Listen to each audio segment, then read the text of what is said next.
கடலூர் மாவட்டம் விருதாச்சலம் அருகே பூவனூர் தண்டவாளத்தில் வேன் கவிழ்ந்த அந்த அண்மை தகவலை நாம் பார்த்து வருகிறோம். விவரங்களை நம்முடைய செய்தியாளர் பிரகாஷ் வழங்க நாம் கேட்கலாம். பிரகாஷ், இந்த விபத்து எப்படி நேரிட்டது? தற்போதைய நிலை என்னங்க? வணக்கம்.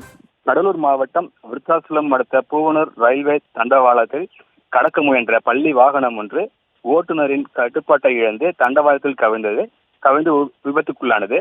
உயிர் சேதம் ஏதும் இல்லாமல் அதிர்ஷ்டவசமாக அனைவரும் உயிர் தப்பினர். தகவல் அறிந்து அங்கு சென்ற கிராம மக்கள் தண்டவாளத்தில் கிடந்த வாகனத்தை நிமிர்த்தி வாகனத்தை மீட்டு அப்புறப்படுத்தி அதன் வாகனத்தில் இருந்த பள்ளி மாணவர்களை பத்திரமாக மீட்டனர். உயிர் சேதம் ஏதும் இல்லாமல் அதிர்ஷ்டவசமாக வாகனத்தில் இருந்தவர்கள் அனைவரும் உயிர் தப்பினர். லேசான காயங்களுடன் உயிர் தப்பினர்.